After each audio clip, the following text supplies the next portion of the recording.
everybody, it's Rusty Paap, and I'm here again. Just continuing on with exploring all the neighborhoods in San Jose and trying to decide what's the best neighborhood. And today brings us to downtown San Jose, which actually is one of my favorite neighborhoods in all of San Jose.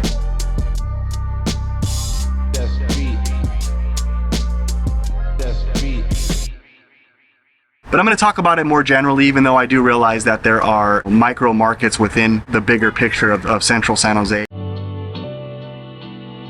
Let's just kind of start with the history. You know, downtown San Jose was sort of typical of your downtown of any small town in America. Anytime from the founding of San Jose, which dates back all the way to 1777, up until, 200 years later in the 50s and 60s is really when it started to expand and kind of redevelop. San Jose back then was about 100,000 people, maybe even a little bit less, and it's grown to over 1 million now. Back then, downtown was really kind of like your city center. So what's happened since that time when they really started to put some efforts into growing not only the city of San Jose, but also growing downtown as a place to be, is a lot of redevelopment. Dating back to like when my parents were young, for example, my dad grew up in San Jose and his connotation of downtown was not very good. I mean, we're talking about, for lack of a nicer way to put it, we're talking about porn theaters, pawn shops, and kind of dive bar type of restaurants and bars. And since then, it's actually really grown into something quite nice. And that's been the effort that's been put on in downtown San Jose through the decades since the 60s. One of the things that I've noticed as a resident of San Jose over the last 20 plus years is downtown has had a lot of leaps forward, kind of mixed in with some slow times of growth too. And it seems like when there's a really great economic boom, it's one of the places where a lot of people want to invest and developers want to build taller buildings, condos and apartments. And that has taken a long time because when the market slows down or when we hit a recession, it seems like all of that just goes to the back burner and then it doesn't expand any further until the market gets good again. But this last decade, there's been so much that's gone on there. More and more people living downtown because of the apartments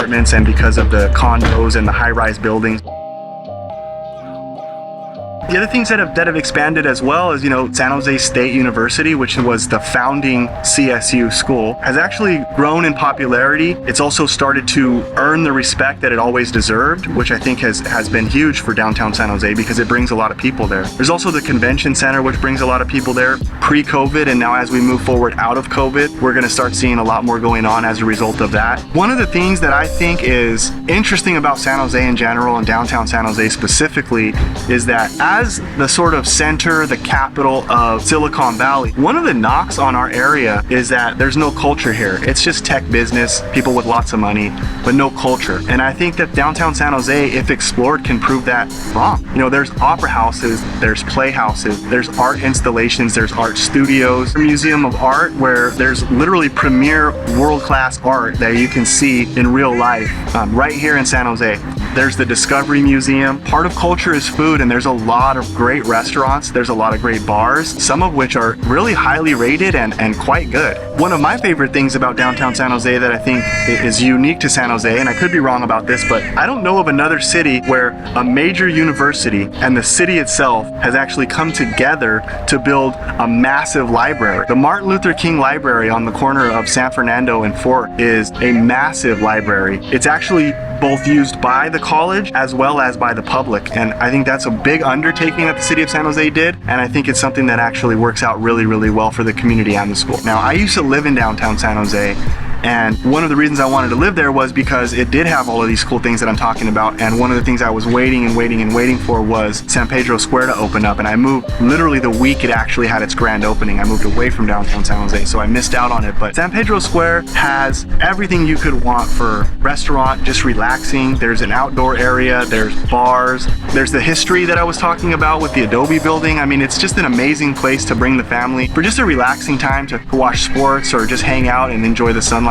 Something that I've done with my family multiple times. There's boutique grocery stores, there's boutique clothing stores. I mean, the list really goes on and on and on about, what you can get out of downtown San Jose. It's really whatever you want to get out of it. There's a little bit of everything for everyone. It's probably the most historically intact downtown in all of California. And this is definitely just a short list. It's not all of them, but there's a lot of buildings that have been there for decades and decades.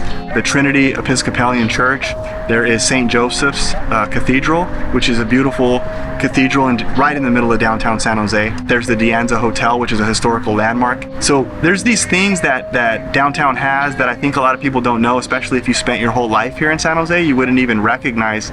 But from an outsider's perspective, it is pretty cool. over time, it'll be a place to invest in real estate where you'll see appreciation in downtown San Jose actually grow at a higher rate than some of the suburban parts of San Jose. Now, San Jose, in the time that downtown has grown a lot, itself grown a lot, and one of the ways that it grew from the 50s to the 80s was really through suburban sprawl. Downtown is actually having more of a condensed type of a feel that's been cultivated over the last probably 15 years, and it's going to continue as more and more people want to live closer to work, where downtown San Jose is where Google plans to build its largest US campus. You're going to see more of that. And the city of San Jose, you know, with the redevelopment agency since 2008, you're seeing, again, high-rise buildings go up where people are living, working, they're doing their recreation, becoming a community, really, which is something that downtown San Jose lacked prior to that.